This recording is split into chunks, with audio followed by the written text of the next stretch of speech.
Sejam bem-vindos a mais uma leitura diária. A passagem de hoje se encontra no livro de 1 Timóteo, do capítulo 1 ao capítulo 3. Saudação! Eu, Paulo, apóstolo de Cristo Jesus, por ordem de Deus, o nosso Salvador, e de Cristo Jesus, a nossa esperança, escrevo a você, Timóteo, meu verdadeiro filho na fé, que a graça, a misericórdia e a paz de Deus, o Pai, e de Cristo Jesus, o nosso Senhor, estejam com você. Falsas doutrinas. Peço que você continue na cidade de Éfeso, como já pedi quando estava indo para a província da Macedônia. Existem aí nessa cidade alguns que estão ensinando doutrinas falsas, e você precisa fazer com que eles parem com isso. Diga a essa gente que deixe de lado as lendas e as longas listas de nomes de antepassados, pois essas coisas só produzem discussões. Elas não têm nada a ver com o plano de Deus, que é conhecido somente por meio da fé. Essa ordem está sendo dada a fim de que amemos uns aos outros com um amor que vem de um coração puro, de uma consciência limpa e de uma fé verdadeira. Alguns abandonaram essas coisas e se perderam em discussões inúteis. Eles querem ser mestres da lei de Deus, mas não entendem nem o que eles mesmos dizem, nem aquilo que falam com tanta certeza. Sabemos que a lei de Deus é boa, se for usada como se deve. Devemos lembrar, é claro, que as leis são feitas não para as pessoas corretas, mas para os marginais e os criminosos, os ateus e os que praticam o mal, e para os que não respeitam a Deus, nem a religião. São feitas também para os que matam seus pais e para outros assassinos, e para os imorais, os homossexuais, os sequestradores, os mentirosos, os que dão falso testemunho, e para os que fazem qualquer outra coisa que é contra o verdadeiro ensinamento. Esse ensinamento se encontra no evangelho que Deus me encarregou de anunciar, isto é, na boa notícia que vem do Deus bendito e glorioso. Gratidão pela misericórdia de Deus. Agradeço a Cristo Jesus, o nosso Senhor, que me tem dado forças para cumprir a minha missão. Eu lhe agradeço porque ele achou que eu era merecedor e porque me escolheu para servi-lo. Ele fez isso apesar de eu ter dito blasfêmias contra ele no passado e de eu ter perseguido e insultado. Mas Deus teve misericórdia de mim, pois eu não tinha fé e por isso não sabia o que estava fazendo. E o nosso Senhor derramou sua imensa graça sobre mim e me deu a fé e o amor que temos por estarmos unidos com Cristo Jesus. O ensinamento verdadeiro e que deve ser crido e aceito de todo o coração é este: Cristo Jesus veio ao mundo para salvar os pecadores, dos quais eu sou o pior. Mas foi por esse mesmo motivo que Deus teve misericórdia de mim, para que Cristo Jesus pudesse mostrar toda a sua paciência comigo. Isso ficará como exemplo para todos os que no futuro vão crer nele e receber a vida eterna. Ao Rei eterno, imortal e invisível, o único Deus, a ele sejam dadas a honra e a glória para todos sempre. Amém.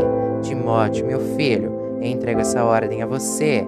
Ela está de acordo com as palavras da profecia ditas há muito tempo a respeito de você. Que essas palavras sejam as suas armas para que você possa combater bem. Conserve a sua fé e mantenha a sua consciência limpa. Algumas pessoas não têm escutado a sua própria consciência, e isso tem causado a destruição da sua fé. Entre elas estão Emineu e Alexandre, que eu já entreguei a Satanás, para que aprendessem a não blasfemar mais. Capítulo 2. Conselhos sobre a oração. Em primeiro lugar, peço que sejam feitas orações, pedidos, súplicas e ações de graças a Deus em favor de todas as pessoas.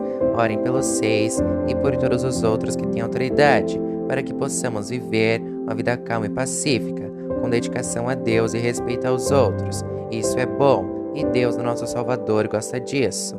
Ele quer que todos sejam salvos e venham a conhecer a verdade, pois existe um só Deus e uma só pessoa que une Deus com os seres humanos, o ser humano Cristo Jesus, que deu sua vida para que todos fiquem livres dos seus pecados. Esta foi a prova dada no tempo certo, de que Deus quer que todos sejam salvos, e eu fui escolhido como apóstolo e mestre dos não-judeus, para anunciar a mensagem da fé e da verdade. Eu não estou mentindo, estou dizendo a verdade. Quero que em todos os lugares os homens orem, homens dedicados a Deus, e que ao orarem, eles levantem as mãos, sem ódio e sem brigas. A mulher cristã Quero também que as mulheres sejam sensatas e usem roupas decentes e simples, que elas se enfeitem, mas não com penteados complicados, nem com joias de ouro ou de pérolas, nem com roupas caras, que se enfeitem com boas ações, como devem fazer as mulheres que dizem que são dedicadas a Deus. As mulheres devem aprender em silêncio e com toda a humildade. Não permito que as mulheres ensinem ou tenham autoridade sobre os homens. Elas devem ficar em silêncio, pois Adão foi criado primeiro e depois Eva, e não foi Adão quem foi enganado. A mulher é que foi enganada e desobedeceu à lei de Deus. Mas a mulher será salva tendo filhos se ela, com pureza, continuar na fé, no amor e na dedicação a Deus. Capítulo 3. Os bispos. Este ensinamento é verdadeiro. Se alguém quer muito ser bispo na igreja e está desejando um trabalho excelente, o bispo deve ser um homem que ninguém possa culpar de nada. Deve ter somente uma esposa, ser moderado, prudente e simples. Deve estar disposto a hospedar pessoas na sua casa e ter capacidade para ensinar. Não pode ser chegado ao vinho nem briguento, mas deve ser pacífico e calmo. Não deve amar o dinheiro. Deve ser um bom chefe da sua própria família e saber educar os seus filhos de maneira que eles lhe obedeçam com todo respeito. Pois se alguém não sabe governar a sua própria família, como poderá cuidar da igreja de Deus? O bispo não deve ser alguém convertido há pouco tempo. Se for, ele ficará cheio de orgulho e será condenado como o diabo foi. É preciso que o bispo seja respeitado pelos de fora da igreja, para que não fique desmoralizado e não caia na armadilha do diabo. Os diáconos. Do mesmo modo, os diáconos devem ser homens de palavra e sérios. Não devem beber muito vinho, nem ser gananciosos. Eles devem se apegar à verdade revelada da fé e ter sempre a consciência limpa. Primeiro, devem ser provados, e depois, se forem aprovados, que sirvam à igreja. A esposa do diácono também deve ser respeitável e não deve ser faladeira. Ela precisa ser moderada e fiel em tudo.